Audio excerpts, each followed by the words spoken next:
From the great state of Texas, you are now listening to Skip the Noise podcast, a Rounded Edge media production. Thank you so much for joining us. And by us, of course, I'm referring to Rick, a.k.a. the Brown Python Ben, a.k.a. Mexican Nostradamus, and yours truly, Benji, here for another tremendous episode. Shout out to Mike Tacklebox for the music. And the triumvirate is reunited again, and we are so delighted. I feel like it's been a month before we've had an actual, since 100, I think, since we've had an actual standard Skip the Noise episode. So shout out to us, though, for keeping it going, because we still haven't missed a motherfucking week.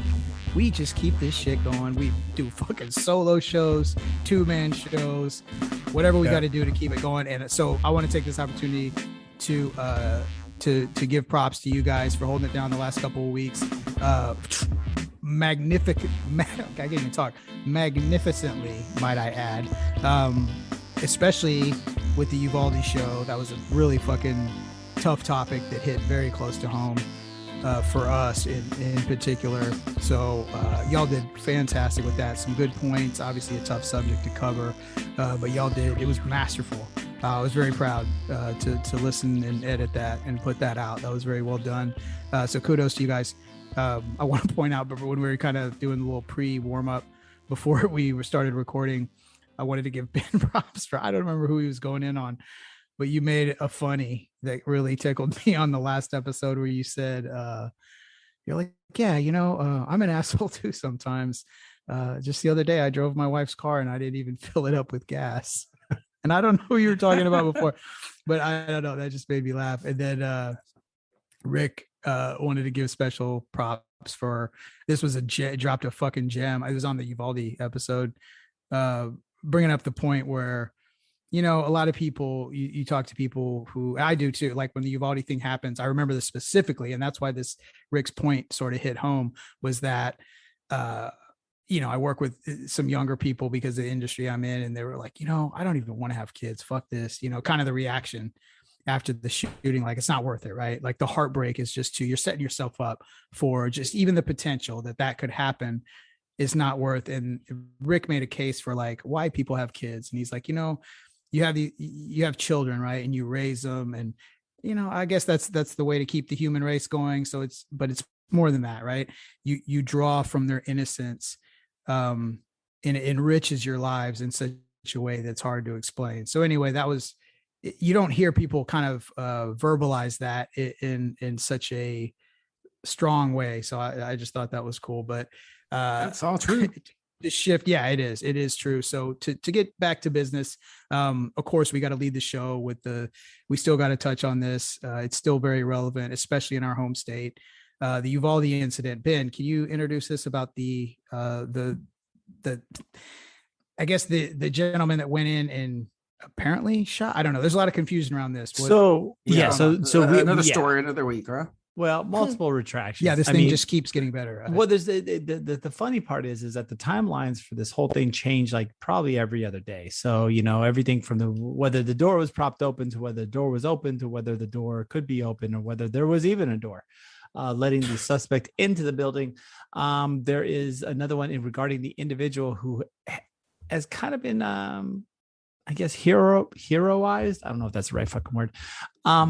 But the individual who has been crowned as, he was at the barber shop, grabbed the barber's gun, went in and saved everybody. That is not true whatsoever. Because would a barber have a shotgun in Uvalde? I don't get that. Well, apparently no. The part about the guy getting the gun is true. He went into the building and I believe saved his child. Ooh. And then I believe his wife, even his wife, maybe it was something along the lines of that. He removed his family from the building, but he was not the shooter. There was the actual shooter who has now asked for anonymity, does not want to be identified for taking out the suspect. So crazy thing is that, and that just kind of goes to prove how much has changed in this Uvalde case. I mean, every other day we are hearing a news story. We're hearing something else happened. We're hearing blame shift from one place to the other. The Uvalde School District and the sheriff are no longer really cooperating anymore. So they're probably going to be taken to court and some type of deposition. there is now multiple lawsuits that are already pending that are going to come across this, not only against the Uvalde School District, but also against gun manufacturers. So information is being locked down as we speak.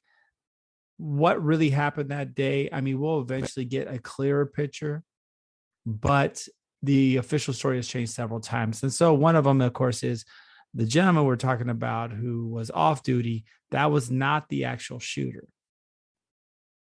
He just actually went in there to get his family. Yes.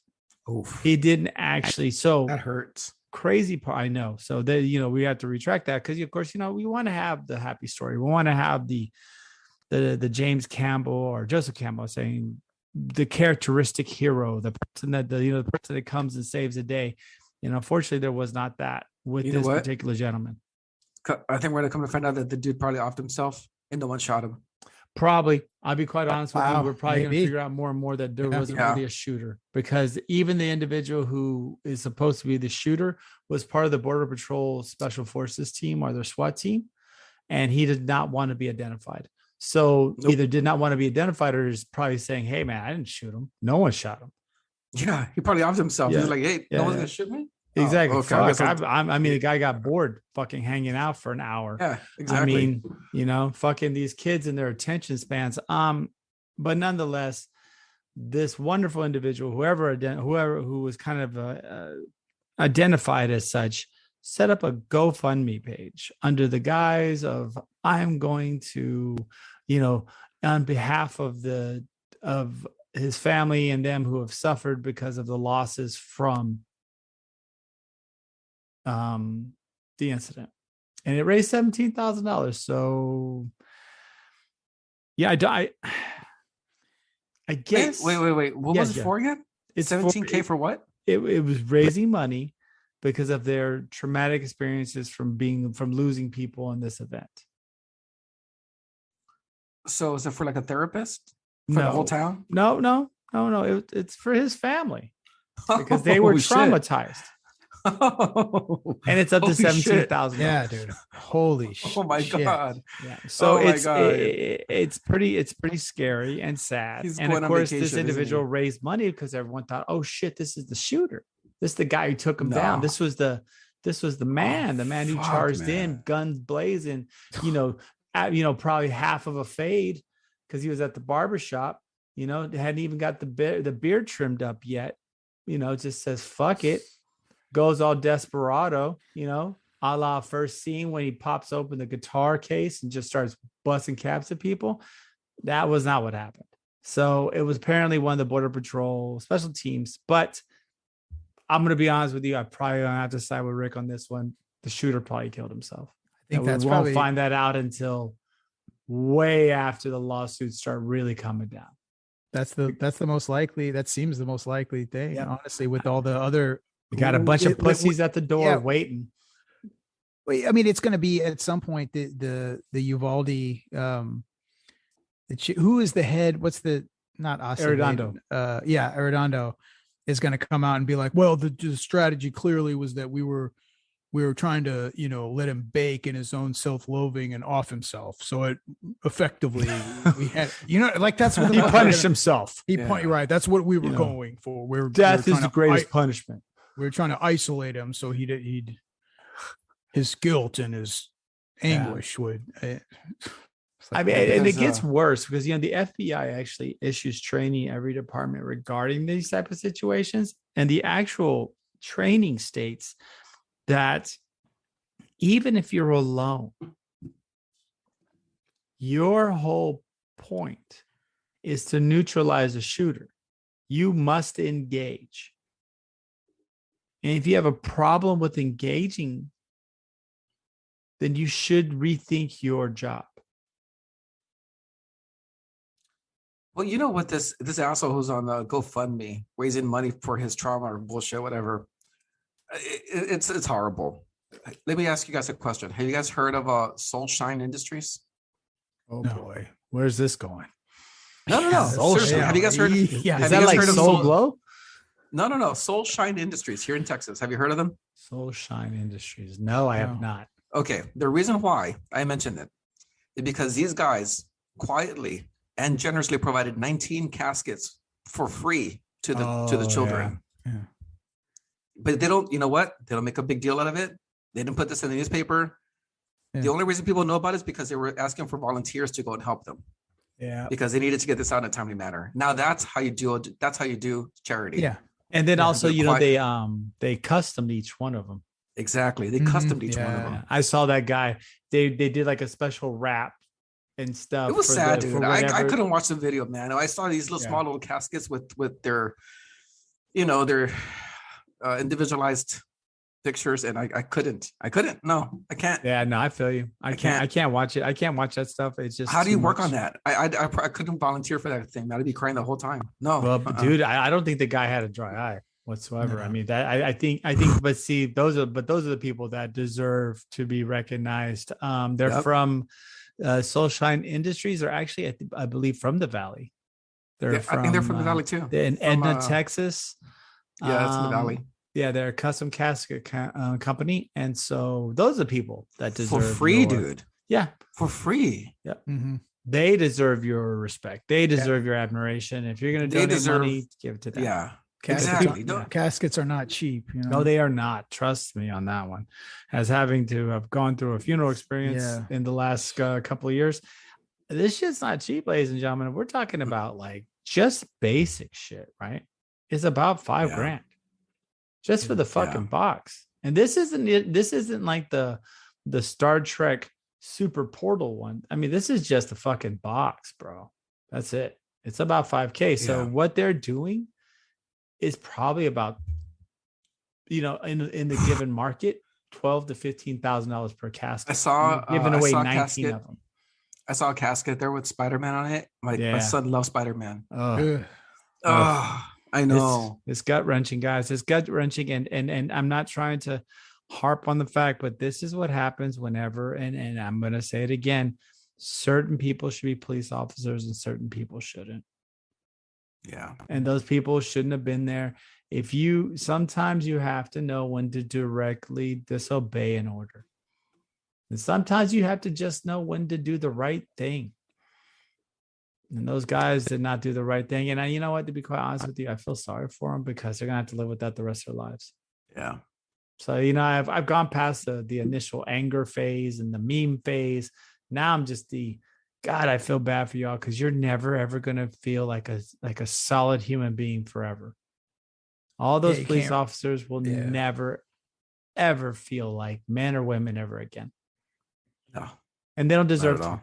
So they're going to be in their own hell for the rest of their lives. So terrible. Yeah, it is terrible. Yeah. It is terrible. And you know what? Speaking of hell, there's a special place in hell for sex offenders. I do believe. And interesting enough, Ben has been really big on making a big deal about Supreme Court Justice Amy Coney Barrett's backstory. But she's got a backlog of some cult-like activity, and we kind of downplayed it, and Ben was adamant and wanted to really push that agenda onto the show. And I got a little bit of validation for him when some sexual misconduct. Right, I'm fucking told y'all. So what, Ben? You got dude. Some details on this. I know is that they're they're dropping like it's hot. So apparently, this the people of praise, which ACB, not astronaut commander Ben, but Amy Cohen definitely Barrett not astronaut was commander Ben. a member of. Apparently, the Brotherhood controls sexual partners, and at the same time, trying to marry young children off to older people, which seems to be the MO for all these groups. Plus, they were banging young kids. But we're so glad that Amy Cohen Barrett was part of this group too. So basically, all the shit I was saying has been validated. I mean, she probably got spunked on by like 15 group members. Oh boy! While like reciting some type of like weird verse, dude. She was a kid when she was in it. So,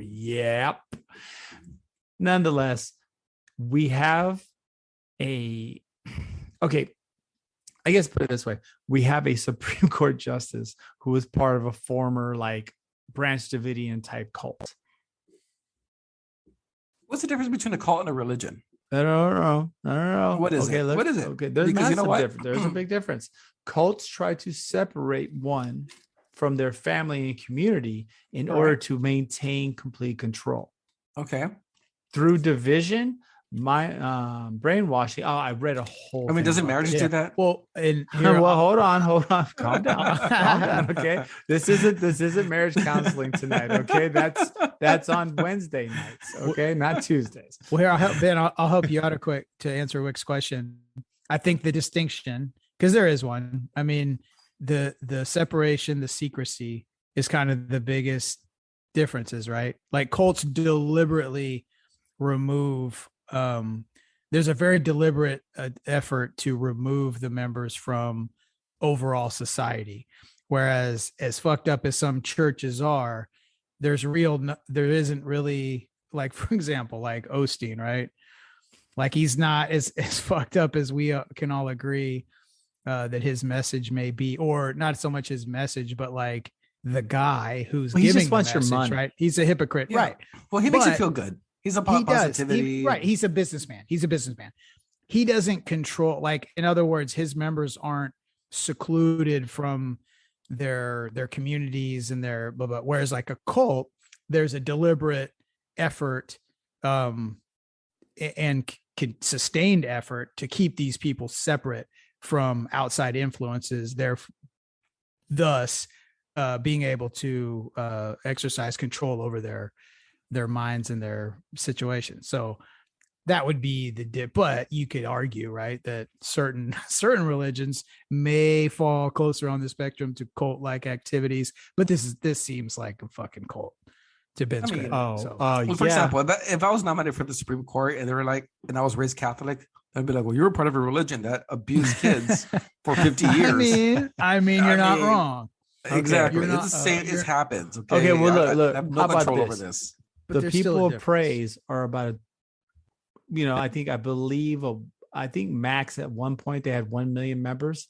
The Catholic Church has somewhere around 900 million. Sometimes subterfuge and bad things can happen when you have these massive groups, right? The people of praise's whole mission was to be like perverts and sexually control people. So, and there's 1 million of them. So there's no subterfuge or division. Everyone knows what the plan is. It's let's figure out ways. Dude. Let's figure out ways to hook up with little kids. It's just another one of these. Not only Branch Davidians. Who's the crazy Mormon dude who married like 50 women and Joseph married Smith? a bunch? No, married him too, but married a bunch of little girls. Went to prison. Anyways, just kidding. He was like another one of those kind of like hardcore Mormon sects. But that's what you get. Yeah. Jeff something. Jeffrey, not Dahmer, Jeff something.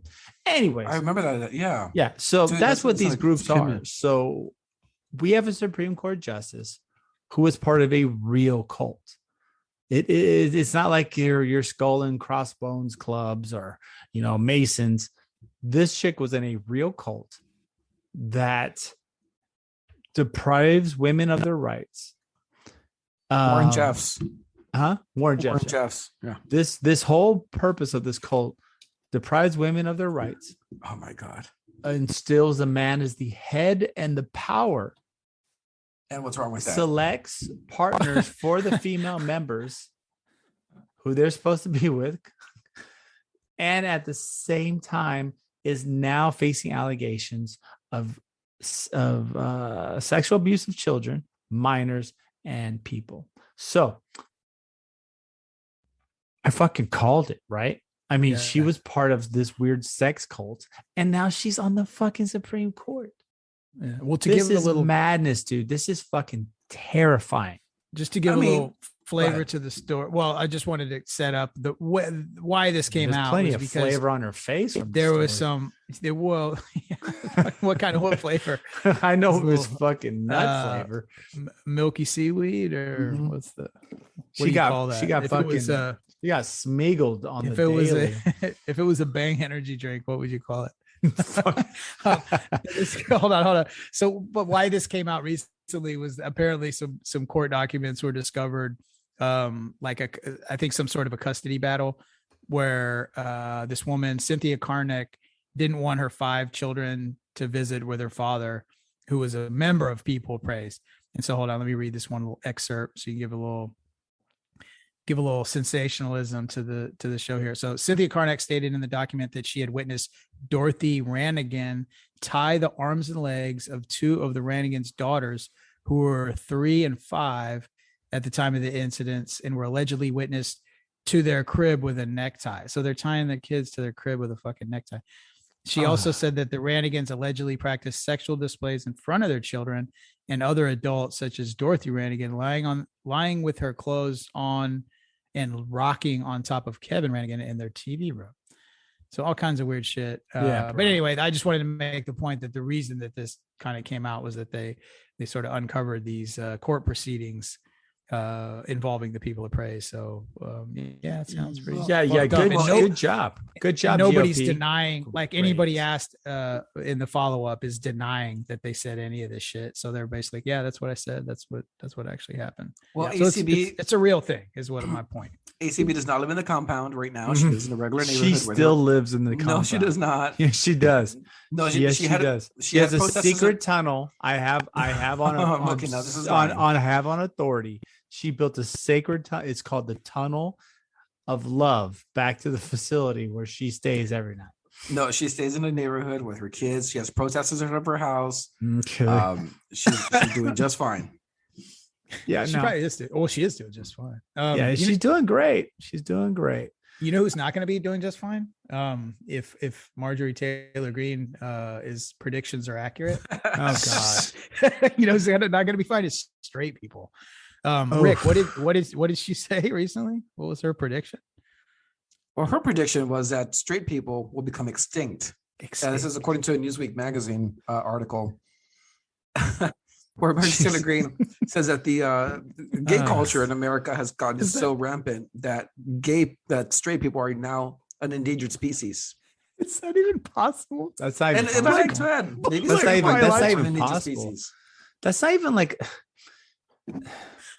Let's break the logic, the amount of logic it requires to completely disregard and not even focus on. It's just like it doesn't make any sense. Like, that's one person who just does not belong in government. She doesn't belong working the counter at Taco Bell. She fucking just is a piece of shit. Okay. You want to hear the funny thing? Is that concept is actually part of a science fiction book. Really? Which one? Yeah.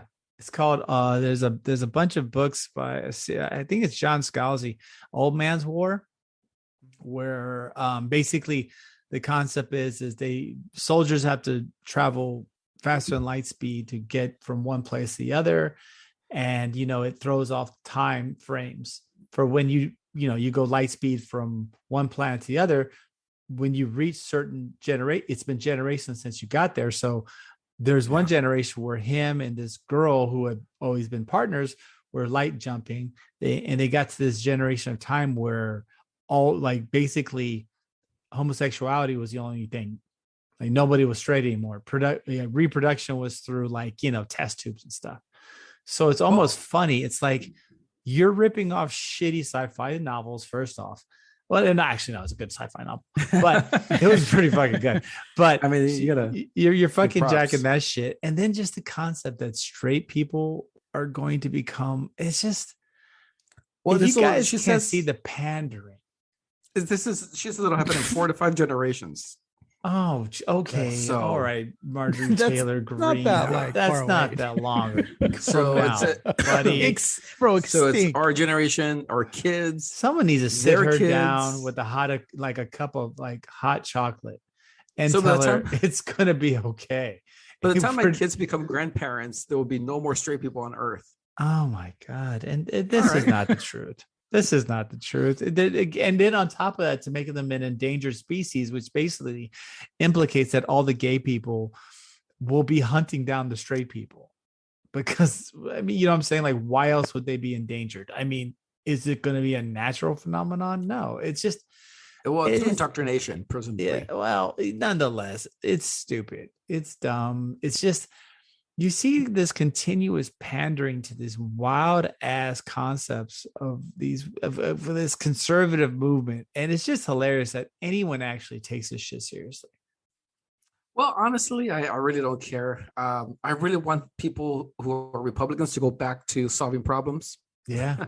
Yeah, I think everybody does. Like, stop talking about January 6th. Stop talking about trans people. I really don't give a shit. Nobody does. I need to start solving these problems because I need more money in my wallet. Very true. We need gas to not be $5 billion. $5 I need diesel to go down so we can get some cheap prices. Bro, I don't even want to talk about it, dude. I use nothing but 93. No, I'm talking about diesels. I mean, diesel trucks. We need transport, and that's why I'm happy to announce that, according to a Vanity Fair magazine, Donald Trump may actually announce his return in 2024. You mean he's going to terrorize the nation? According to no. He's going to run and save the country. That's how he's not. He's going to terrorize the country because he's a fucking jerk off. How is he going to terrorize the country, man? Just tell me. Well, that was what Ben's referring to. That's the actual title of the article is Trump to terrorize nation with 2024 announcement soon. Well, actually, the big part of that thing, other than, of course, the outlandish, ridiculous title, which was just hilarious and too good to pass up, is Trump's probably going to be announcing pretty soon that he will be running for president. His third attempt to be, not third attempt, but third time running for president. And of course, first time, second time, now the third time. Second attempt. Yeah. Second time was when he got beat. Yeah. When he got beat by the senile man. Wow. So, yeah. So guess what, folks? This is going to be a rerun of the last election. There will be no new blood re-injected. Nope. We literally have Octarians who will be leading the country. And one of them eats McDonald's and the other one wears a diaper. That's where I take issue. This is fucking problematic. I love the idea of Trump running again. I really do. But the fact he's going to be in his 80s is a little... a little what? A little fucking terrifying. Well, you've seen it already. You've seen Bro, what can happen if you're when 80, if you fart wrong, you can die. Like, this is not good. The stability of our nation should not depend on Octarians. It's madness. You have so many congressmen that are Octarians. You got Pelosi. You got that. I think that's the term. Yeah, Octogenarians. I think it's Octogenarians. I like Octarians. You know what? I don't care. I like Octarians. I think it sounds better. Okay, it's like the Octonauts. Is it like Octo-Mom?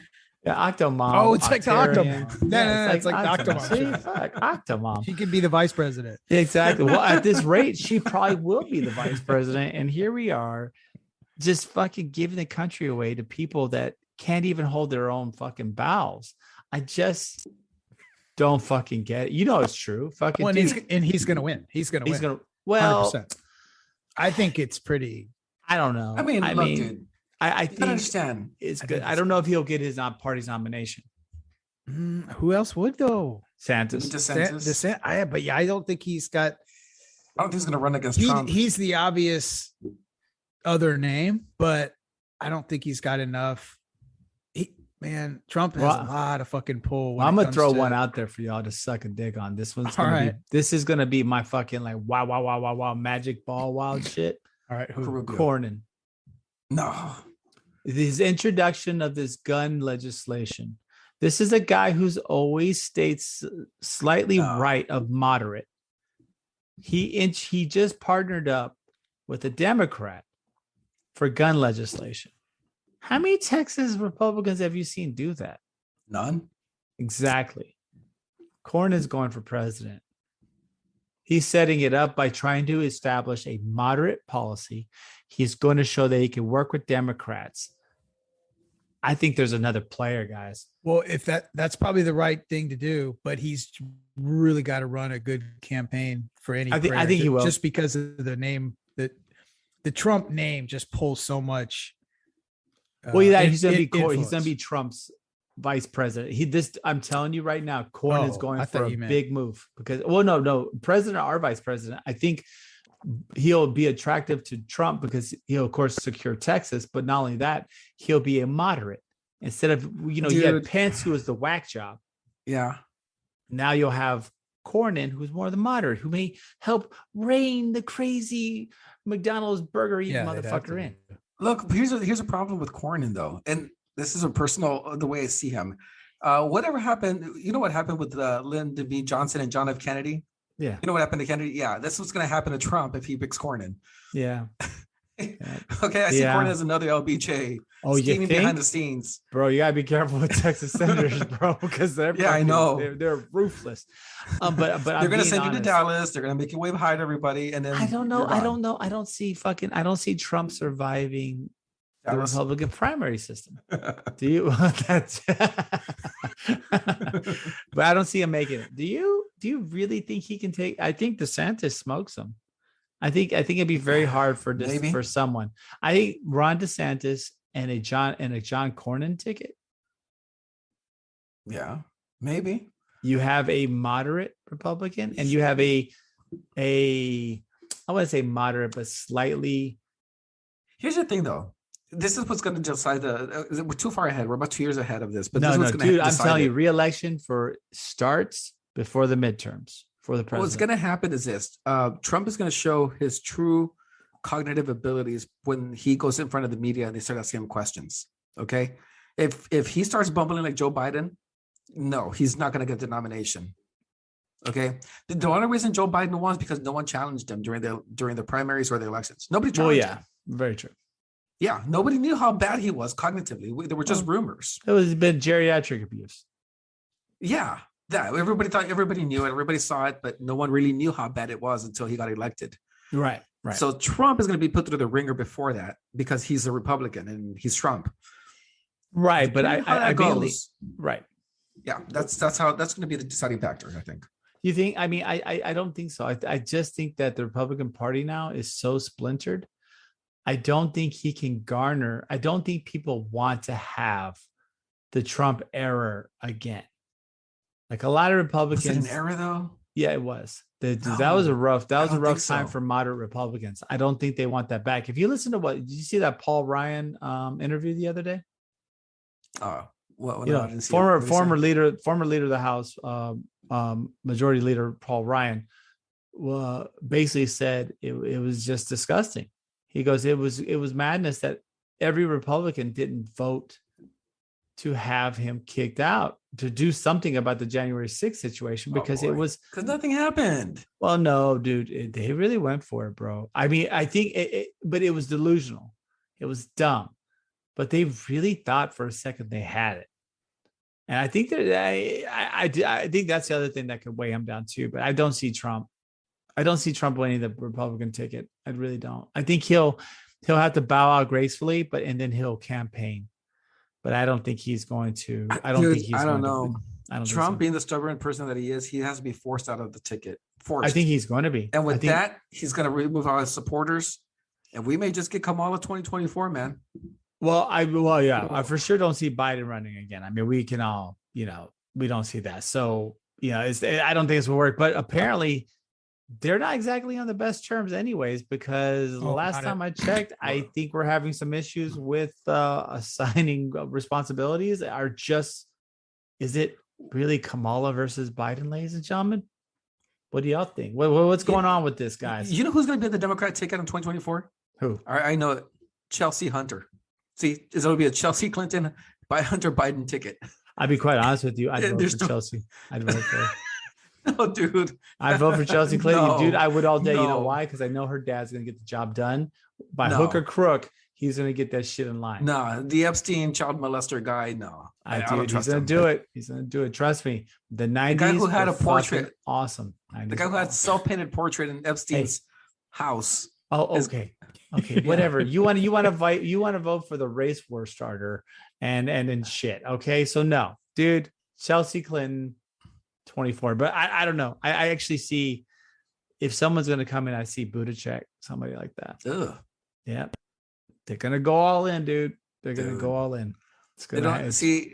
You may think the Republican Party splintered, but the Democrats have nobody.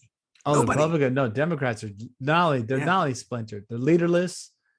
They're factless, and to be quite honest with you, the Democratic Party is, They're kind of in shambles right now. There's nobody there. It's the rats. It's the rats leaving kinda. the fire right now. They just don't know what to do. And the corruption. Oh my God. A good example is just anything. So you've got the AOC and her little, you've got that end of the spectrum with the woke shit and this, and then you've got the old school. You've got all the way to Biden, where it's just he's been so ineffective for so many years that he doesn't even know how to. I wish I could.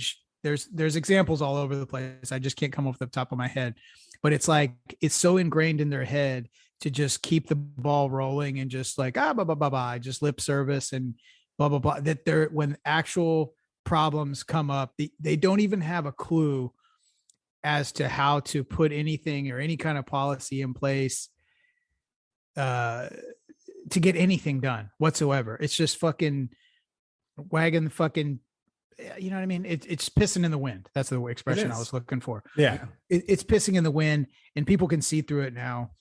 And yeah, they don't have, there's not a name in there that's going to fucking inspire anybody to do fucking anything because the party doesn't allow it to happen. Well, that's the whole problem. True. The party suppresses any potential of that ever. So they're fucked. Unless it's part of the old guard, because I mean, if you look at Pelosi and them, unless they have the blessing fucking old. Them, you just said it. Oh, I mean, it's that old guard. Fucking not. What would be the there's Octogenarians, and then what's the next? What's in the 90s? What would that be? No, what's that term? I don't know. Fucking. That's about where we're at. I mean, what is it? I don't even know what it is. The Centurions. What's in between Octogenarians? The Wilcharians? Centurions. Yeah, the Wilcharians, the Crutcharians. I mean, it's crustaceans. The crustaceans. Oh, let's start a whole new party with Matthew McConaughey running the crustaceans. Game over. And just one more thing, just to add a little bit of corruption that we are seeing in our wonderful Democratic Party. I love corruption. Good old Nancy Pelosi's husband just placed around anywhere between $750,000 and $2.1 million in options on Apple. Yep. Yeah, wow. That's how that works. Ladies and gentlemen, it's pretty amazing how he bought Apple. If you look at what the time frame he bought Apple was at their very lowest point.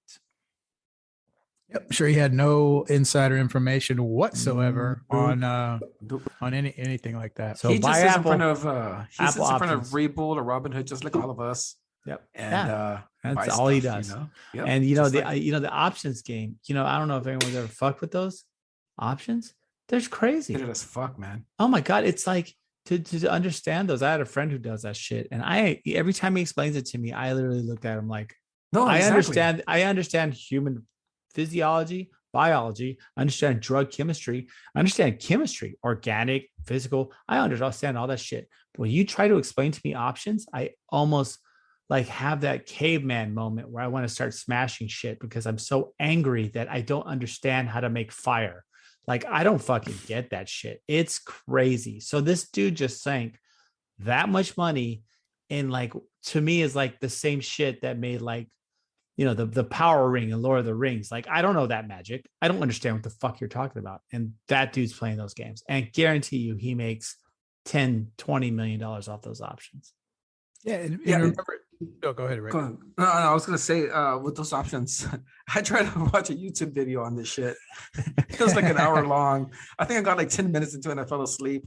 And then I couldn't watch the rest of it, man, because I would go to 5-minute increments and I'd be dozing off. I don't get it. It's fucking scary, right? It's if you purchase them at $2.38 and then you have an option leverage at $2.95, you technically can use a contract to utilize to sell 100 of your shares at this option price, but they have to negotiate the price for your contract. What the fuck just happened?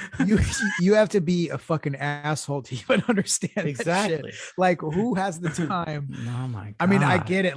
Props if you're a good person and you understand all that shit and you're making money and you're doing good things and you're fucking making moves. I admire you, honestly. Bro, I'd be honest. But I'd understand alchemy before knowing that shit better. I can make a homunculus before I can homunculizing motherfuckers. Before I could win big on some Apple, at its fucking absolute lowest valley. Yeah, it's not going to happen. But what I find funny too about the whole scenario is that look how everything just moves on. Remember when it was actually being brought up like, oh, we're actually going to, some legislation could actually pass that would prevent things like that. And then, like Ukraine, mass shooting. Okay, now we forget about it. Oh yeah. Every time. Baby Every formula. Time.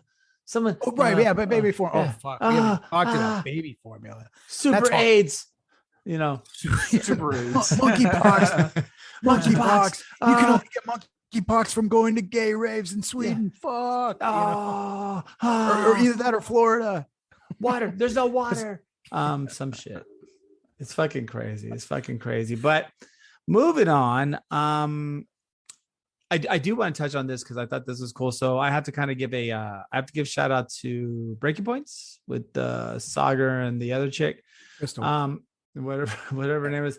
I listen to them because sometimes they do have occasionally good things, but they actually, sir. That's a great show. It is a good show. Crystal and Sagar. I don't like it. It's just too. You just listen to it. Obviously. I do. Well, I listen to a lot of shit. I also listen to Fox News too, and I fucking you got to get ideas. And I don't like all this shit because they paint themselves as these big rebels, but they're not really. They're not.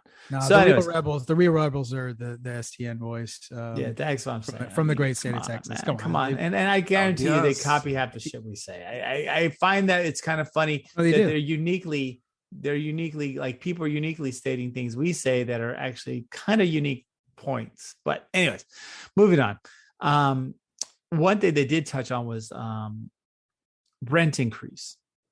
So right now with inflation, we're starting to see, everything from food to milk. Right now there's statistics stating that after the child credit, tax credit was done away with, that over 45% of families can no longer afford food for their children. So, you're seeing inflation hitting everywhere. You're starting to see this massive issue with it, gas to everything. And the number one thing being hit is homes and rent. So you're starting to see, in some areas, you saw real estate go up 78 to 80%, right? Well, one place you would never think about it because it's almost got a social stigma to it, but there's nothing wrong with it, are trailer parks. They're the best, man. Huh? Those are the best. Right. You got the best neighbors. Exactly. Everyone watches out for each other. Right. So trailer parks, well, yeah. Problem is that they've seen their rents. So, anyone understand the concept of trailer park, basically there's lots assigned to mobile homes, which can either be trailers or even RVs, depending on the stipulations. Typical rent 2 to 3 years ago for a trailer park was about $300 a month, $350. That is now exceeding $1,000. Oh, what? Average. It has gone up about 300%. Wait a second. Yes, this is this real. little space. It's just a space that they and you have to bring your own trailer in. Yes, that's your trailer that you got to bring in. So they're charging you $1,000 for this small little square footage a month. No way. Yes. So guess what? While everybody was sleeping. And while we were bailing out everybody in 2008, all these private equity firms and bank firms decided, hey, let's take the bailout money that we need and buy all the properties that we basically bankrupt with shitty loans. So some of these properties and commercial interests were trailer parks. And so in the last decade, private equity firms have been purchasing up massive amounts of trailer parks.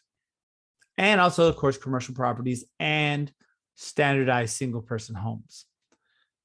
With that, they now own a majority of them. And with that being said, they have now raised rents to astronomical numbers, 300%. So now what we have is not only a serious housing crisis, but now there isn't even anywhere for someone to go on a lower fixed income. I mean, a lot of older people live in those things. because they have fixed incomes. They only have so much Social Security they're given. So they have that problem. You have a lot of big people that are starting off with families or people just entering the job market. That is an option now. While I don't think that trailer parks themselves, the actual mobile homes, are a great investment, as they are usually a prey to predatory loans, high interest rates, and their equity values plummet once purchased. It's even exceedingly more than buying a car. At least it was an option. But now that's even been taken away. It's kind of funny. It's like the bar for being poor is now like way higher. Because if you think about it, if you bought a $75,000 trailer park home, or $100,000 now, because that's how much they cost, that's a $750 note with the shitty interest rates, maybe even more. Wow. Now you have to add $1,000 fee for your trailer to be there. Dude. Then you add in your utilities. We're talking about $2,000-$3,000. Yeah, $2,000 a month. That's a fucking regular mortgage payment for some people.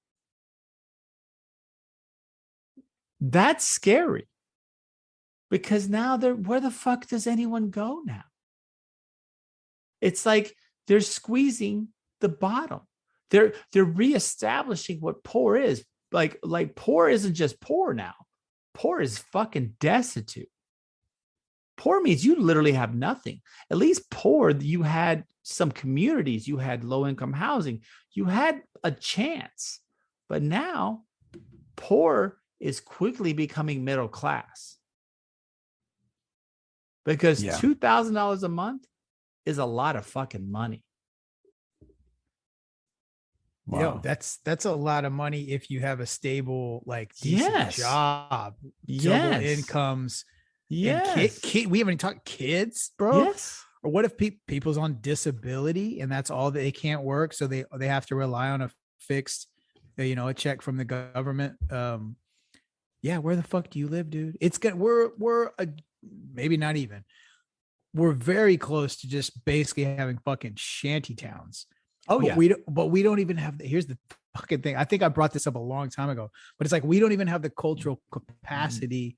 You wanted to make a compound. Remember, this is when you were talking about making a cult. No. That's totally different. Okay. That's still in the works. That's still 5 years down the line. That's that's always been in the works, bro. That's after the shanty towns breakdown. No. It'll be a whole. You won't want to. You'd rather live in my compound than the shanty town. Trust me. Oh, that's what he says now. That's what he says. Yeah. You just have to get the right of prima nocta. Yes, exactly. Yes, there's some sacrifices you have to make for membership, but Ben's got to blow his load in your newly wedded wife. Nice. Hey man, come on, man. Spoiler alert. Stop. Hey, but this this story, man, it really hits a nerve. Spoiler alert! I'm fucking your wife. Yeah.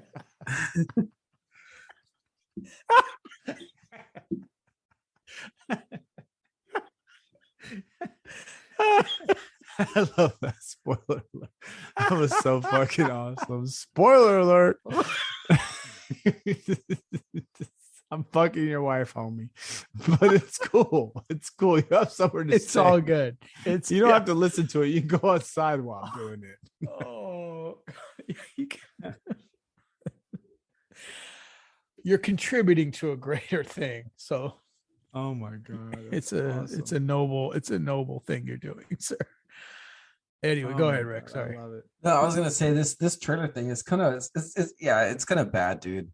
My dad and my mom, when they were in the mid-20s, recently got married, started a family. Mm-hmm.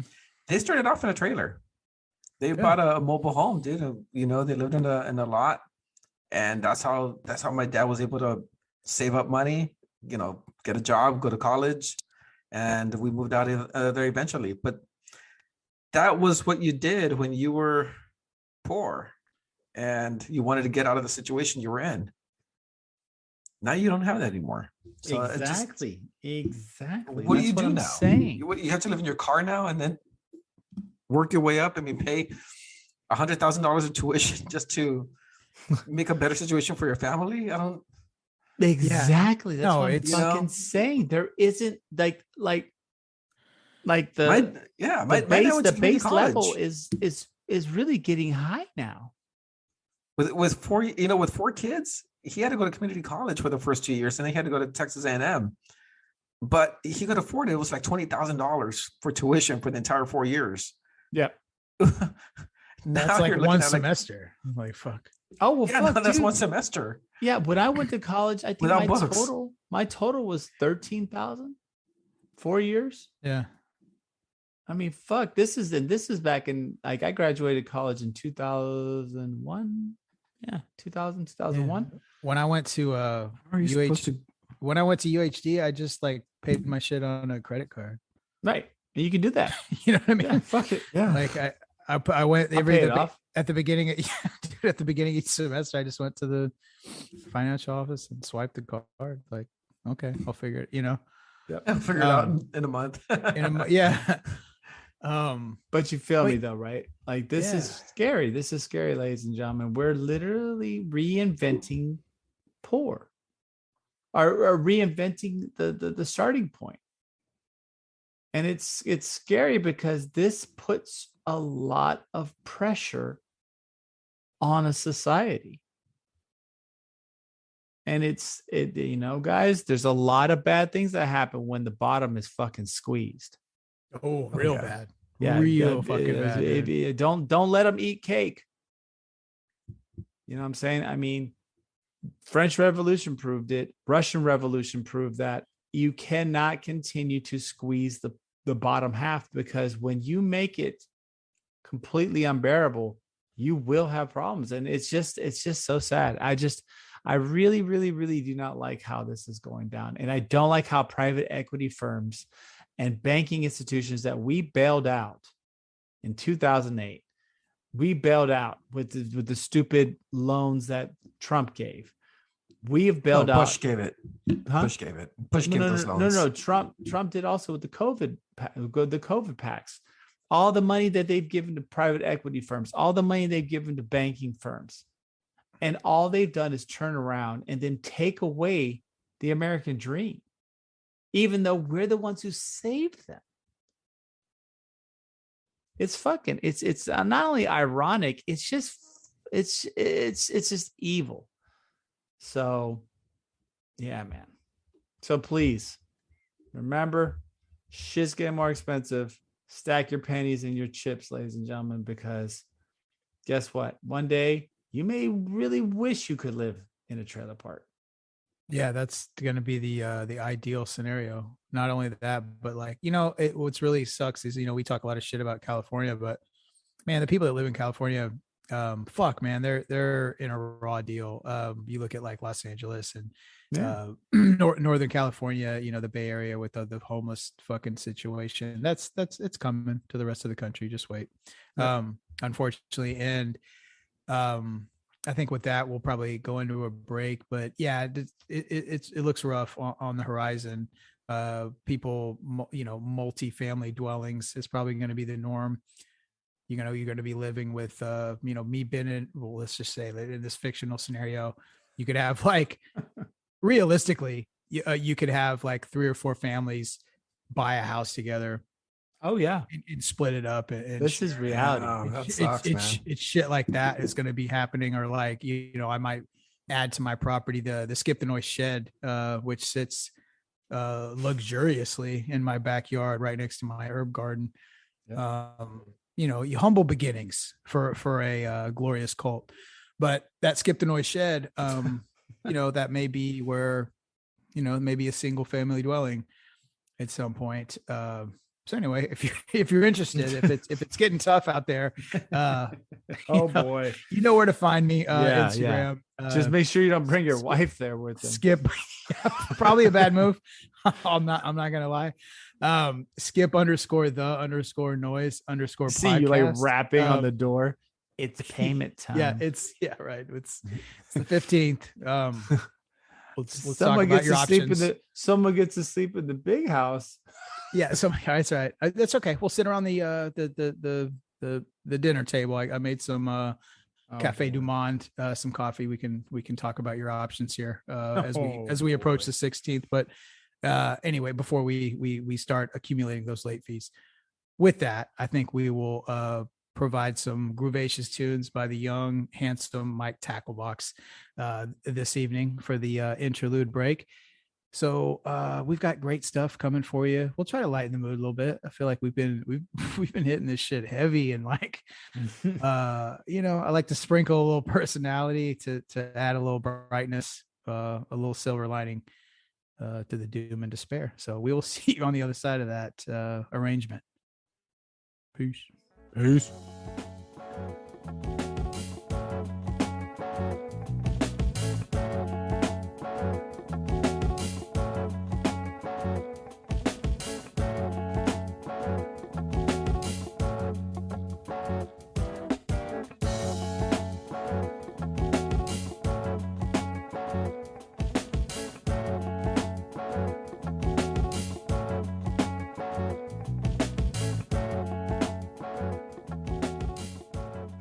And we're back, party in the back underway. And first topic we're gonna hit, it's not really a party. No, it's not a party. Honestly, it's not at all. So I apologize for but we do, it was more of a spillover from the first half. But we wanted to touch on this. Yeah, it is a little bit. I'm sorry. But we will definitely make up for it. We'll get into some shenanigans before too long. But I definitely shenanigans. Matthew McConaughey recently talked to his so first of all, let me set this up. Matthew McConaughey was actually born in Uvalde, and so I think he grew up in Longview, but Uvalde is where he was born.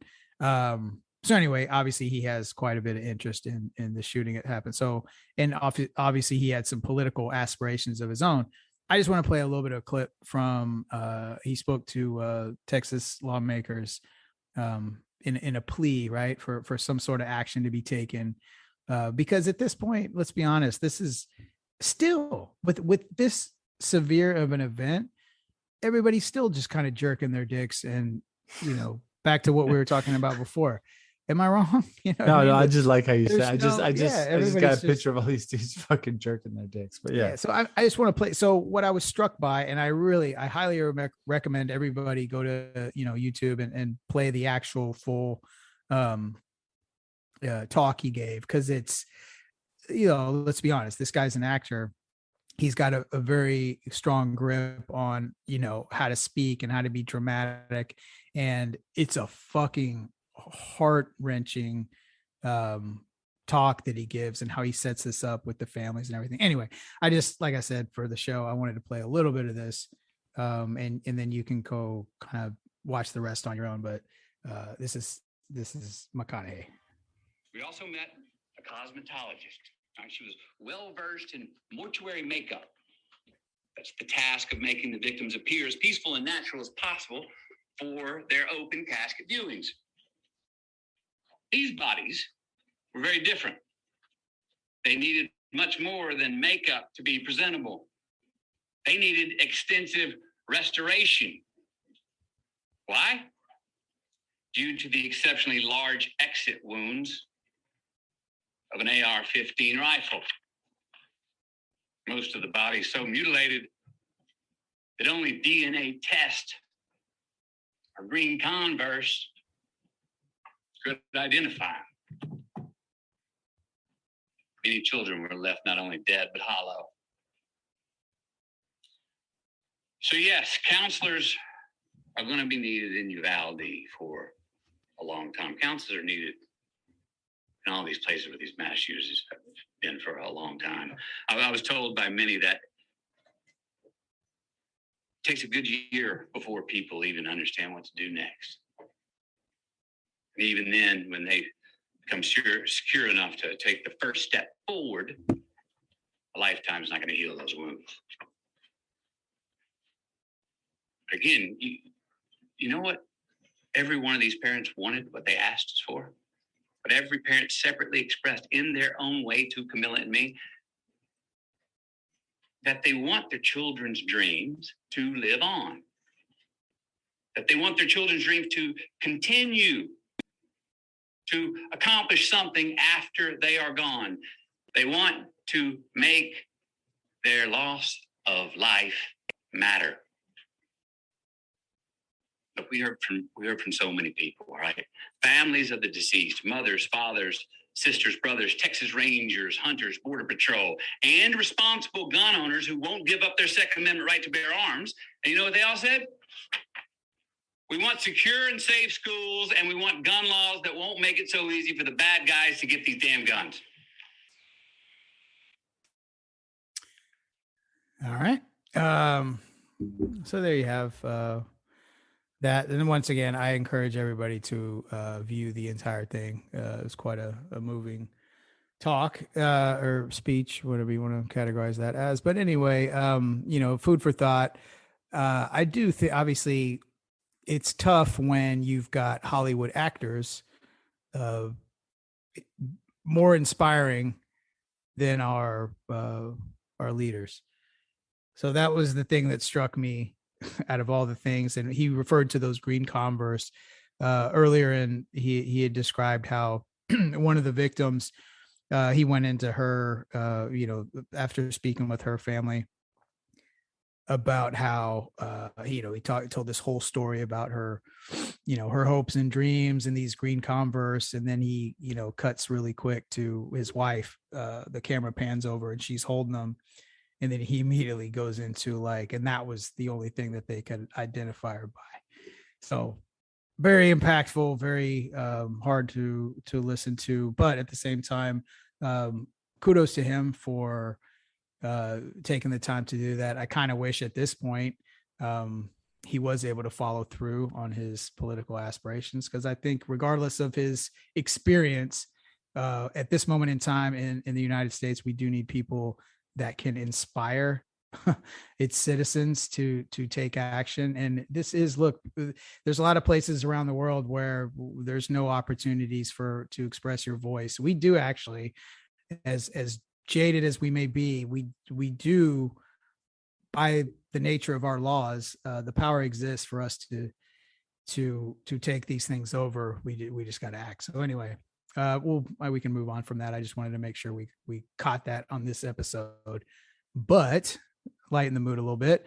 Everybody, right? When we check our traffic, we go to commute. We look on Google Maps, right? Do you guys use Google Maps? I know I do. Yes, we do. For kind of the back. Yeah, I do. And so it's interesting to see. There's a lot of red over here, so I think I'll avoid 290 today. I'm gonna. Well, and then it'll reroute you too. It'll try to be like, we wanted to get you away from the traffic. We're trying to give you a better day.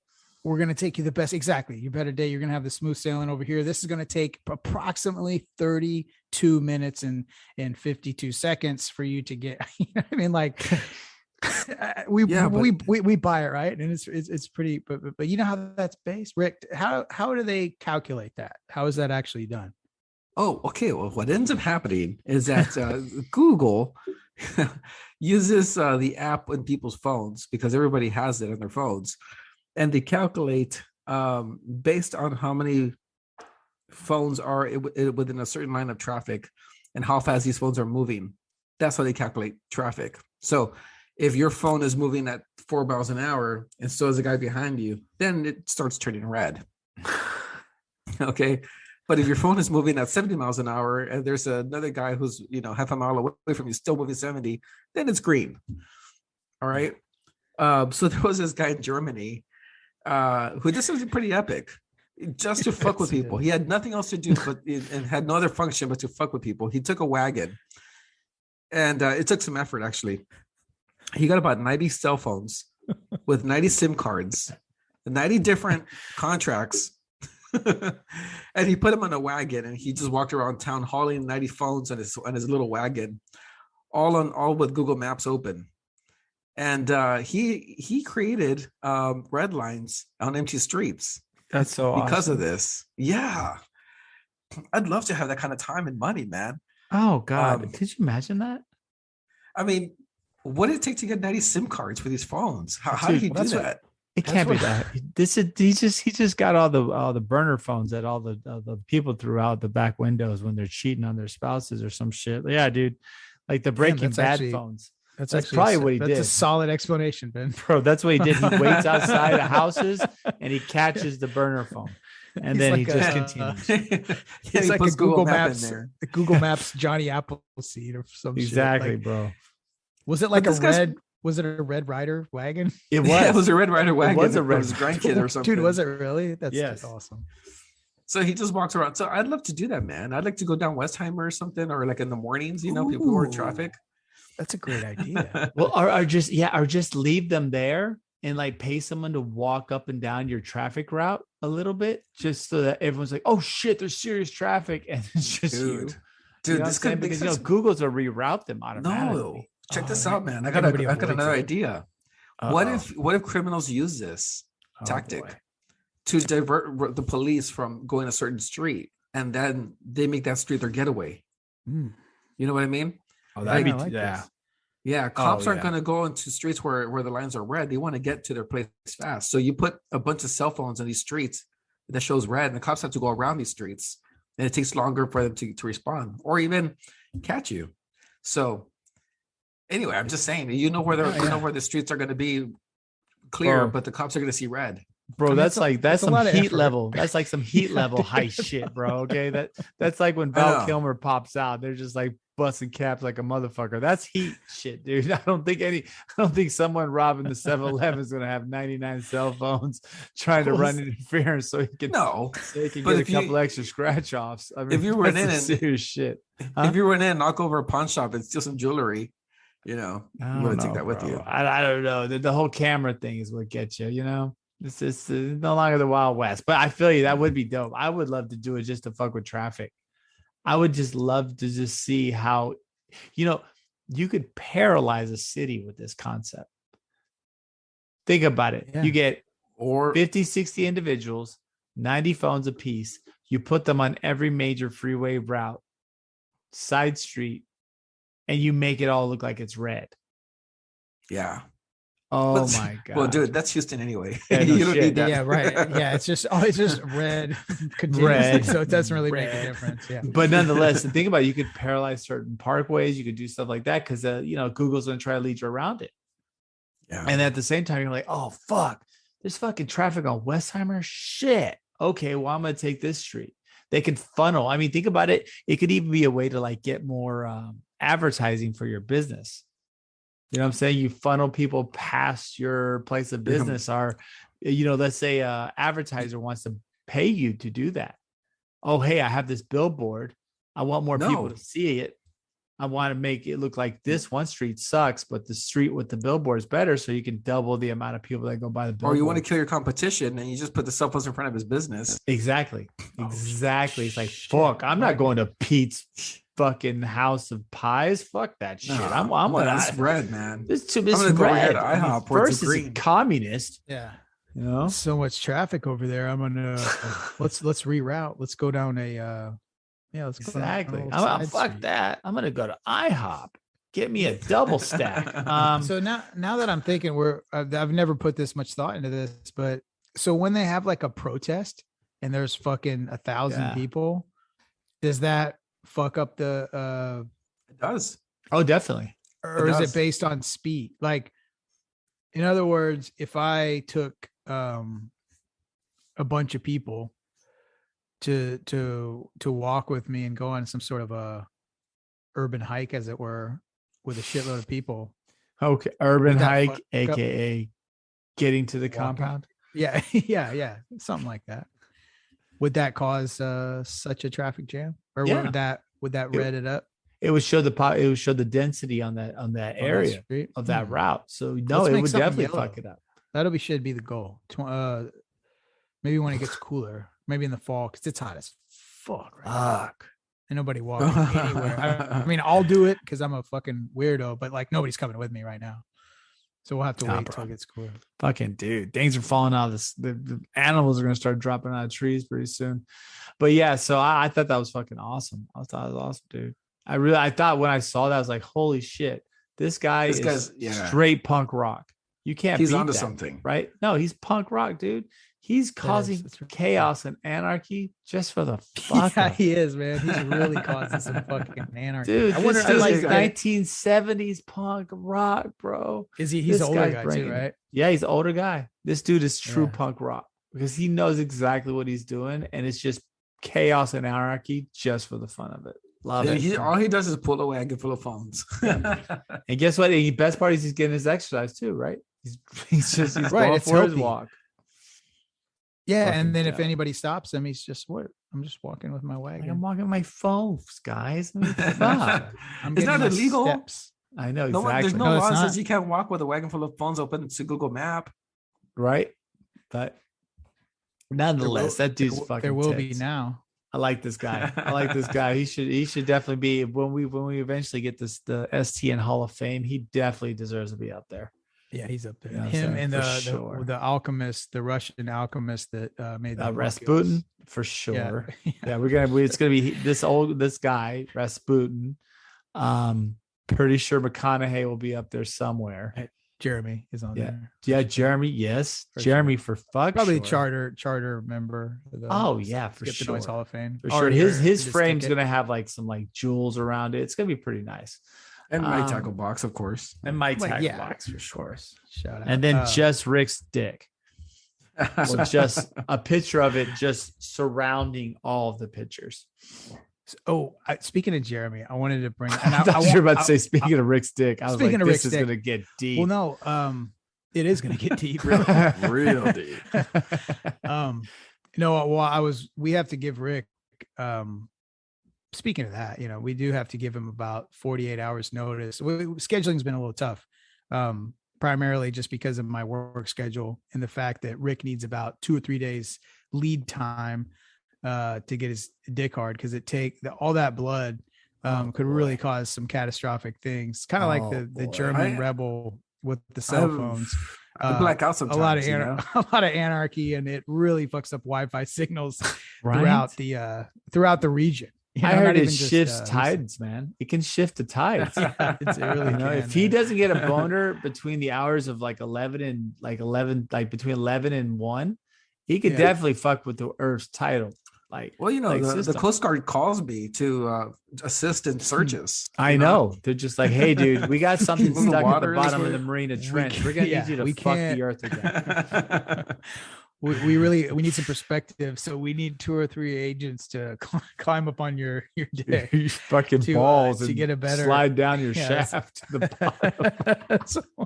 That's the only way we can get a good look at the horizon. Rick's dick's the only thing that can survive the pressures of the ocean. Like, it's so powerful. Yeah, it doesn't only way implode. It holds its own. We have to mount the apex of the cock to truly gain perspective on the horizon. But I was gonna say, so I get really tickled. So recently, a couple weeks ago, I was talking to Jeremy, and we'll get him to explain this in a little more detail when we get him on the show next. But I just wanted to kind of tease it a little bit. He sent me this file, right?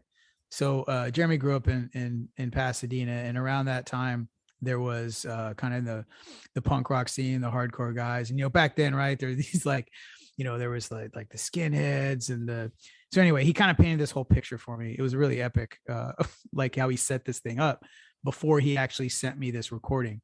But what he sent was this, like, on that side of town, like Pasadena, South Houston, like everybody apparently knew about this tape, right? So there was these kids that had a party, and they had some band played at their house like the night before, right? And this fucking jerk off kid has a tape recorder, and when his dad starts to rip his ass, he records. So there's this like 10-minute or maybe more. I mean, it's like a 20-minute recording of him obviously like being a fuck off and like trying to show off for his friends and being a total fucking jackass to the dad who, and now mind you, this is this is for those unfamiliar with the Houston area, people of that age from the area have very strong fucking accents. Not so much now as like, evolution kind of takes hold, but native Houstonians from a bygone era sound very fucking strong, right? Yeah. And so the dad, oh boy, you get it. It's one of the most amazing piece of like found art I've ever encountered. But like, what's funny is, so the whole story, and like I said, I'll have Jeremy tell the whole fucking thing, but like, apparently like people around his same age, like when he meets somebody from around that area, like everybody knows about this shit because it was so like circulated in that scene. But anyway, I listened to the shit, and some parts of it a little different. I'll explain that later. But anyway, that was a unique little experience I had of hearing this entire story of how the thing came to be, and then listening to this shit. So anyway, that's what I wanted to get at. So I was listening to this shit, and it's like this weird fucking time capsule. You know what I mean? You take, because this is like circa, I think like 1990. So it's pretty old. And so, like I said, it's recorded with just like a fucking tape recorder. People used to have. So I put it into perspective, and I'm like, man, wow. Listening to that, like, really took you back to that. It was weird how I almost played, like I guessed like what year it was. And I was like right there, like within, and he's like, oh shit. Yeah. You were like, I was 1 year off maybe. But I thought about our show. And I was like, wow, what a weird fucking time cap. Like there's a like bazillion podcasts right out there. Obviously there's too many. There's way too many. They need to be canceled. But I think we have the right. There's a lot of them that should be canceled. There's a lot of them that don't deserve to exist. I think ours deserves to exist. Yeah. I think we've hit especially hitting, sometimes, not all the time. But by reaching the 100 episode, I feel like I have a little bit of fucking 100. Well, talk to me when you hit 100. That's a kind of a milestone. So I feel like that legitimizes our craft to a degree. Yep. Because most podcasts last like 2 or 3 episodes, and then they fucking they can't get it together. Yep. But that being said, we've got a back. The gravity of the amount of the catalog we've said, it really hit me, and I was like, holy fuck.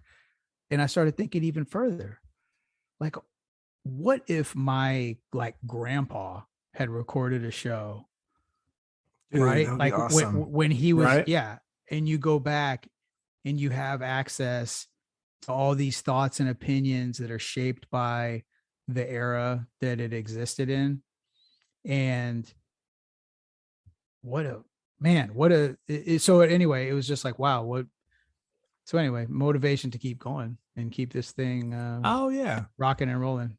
For sure. I mean, I've said in the past, like this is like a time capsule for my son or my daughter too. Yeah, man. Yep. To go back and see what their dad used to think about certain things. Oh God. Oh boy.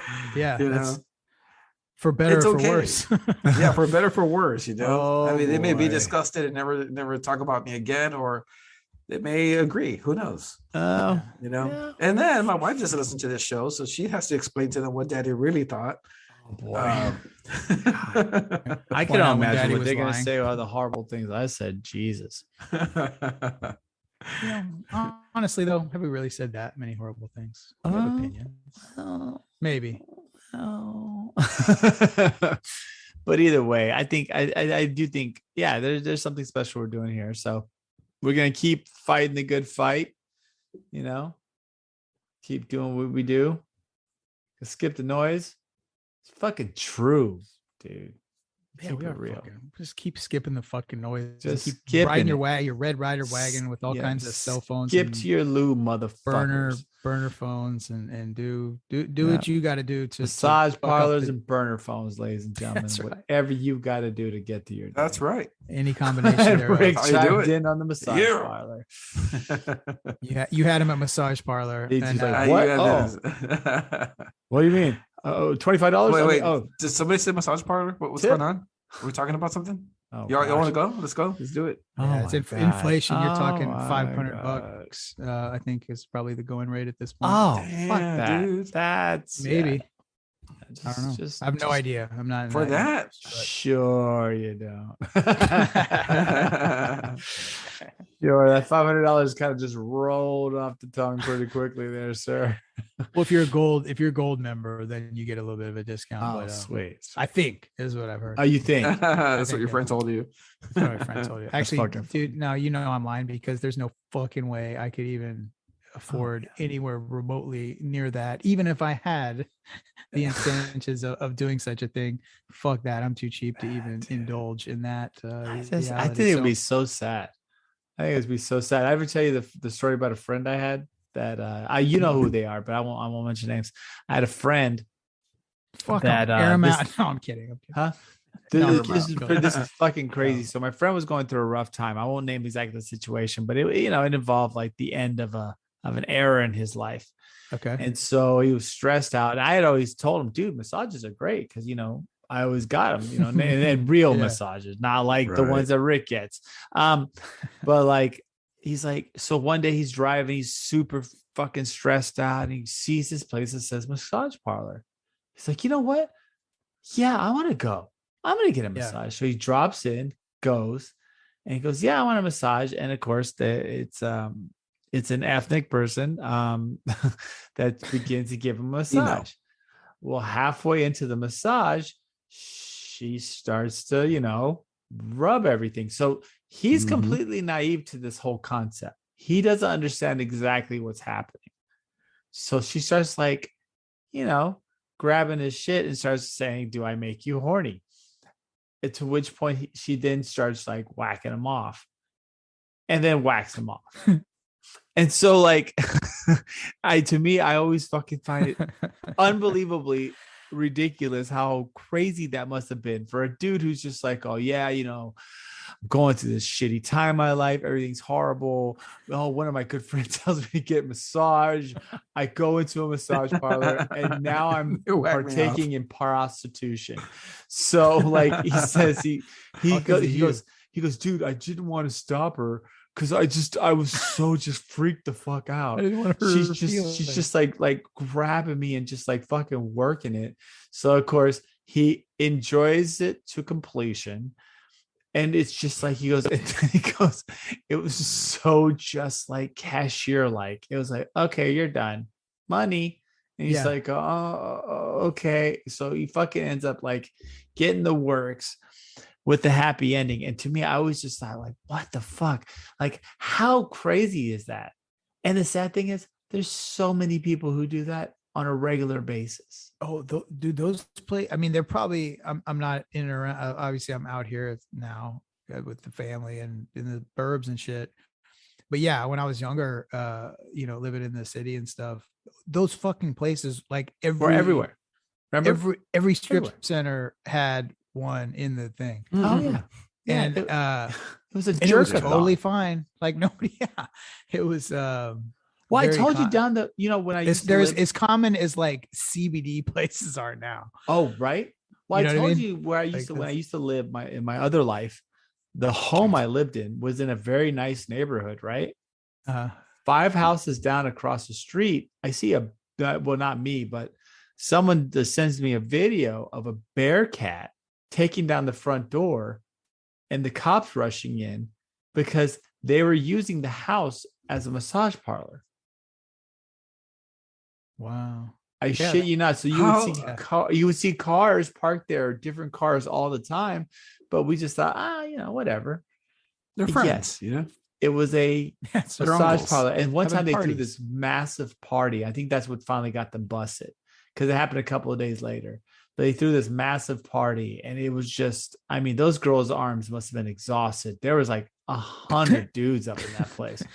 And like, it was fucking madness. But anyway, so yeah, dude, it's pretty prevalent. It's pretty sad. But it looked like taking their like a hike with the double ski poles.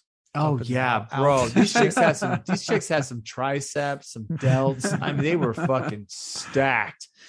They could have been in the skiing competition at the Olympics. Oh man, they're gonna get what's it called? They're gonna get fucking tendonitis in their elbow, their shoulder, dude. It was nuts, literally. But yeah, dude, it's crazy. But with that, I think we'll give ourselves a happy ending to this podcast. Well done. I'd like to thank everybody for listening. Where can they fucking find us to send dick pics to you, Ben? They can find us. They can send the dick pics to skipthenoisepodcast@gmail.com. They can also find us on Instagram at skip_the_noise_podcast, or you can find us on Twitter. I need to get back skip the noise, or at skip the noise PO1. I don't know. Twitter, should we at this point with the I've been dropping my little nuggets. If you guys get bored, you want to hear some wild shit, you can find me at Mexican Nostradamus just look Mexican Nostradamus on Twitter. You can see my wonderful ramblings of a madman and the occasional spark of genius. Absolutely. Yeah, I need to reinvent it. I'm gonna, I talked about a few episodes ago, I've been kind of off the sub. I'm kind of slowly, I'm dipping my toe back into that world. So with the intent of kind of promoting the show. But anyway, so look for that. And also Rick too. What's your Twitter? It's Brown Python, right? No, Rick Bluecheck. I don't really get on Twitter too much. I've noticed. He's on Truth. He's mostly on Truth. It's only to talk shit to my tweets. Yeah, pretty much. Yeah, I just talk to your tweets. I get 3 retweets and then Rick going, "This is bullshit," and that's not how they all. But Rick is on Truth, probably, right? Yeah. Yes, I am on Truth. Skip the noise. Skip the noise. Yeah. Rick runs our conservative side of the program. Anyway, angle on Truth. With that, we will wrap it up. And you guys have a wonderful week. Stay out of trouble. Try to look for that silver lining, because it's getting tougher. But anyway, hopefully you have a place to live. Keep looking at a silver lining, because then you'll get a hand job from it. That's right. Just follow it to the nearest massage parlor. Massage parlor. Yeah, you heard it here first. And we will see you next week, guys. Take care. Bye.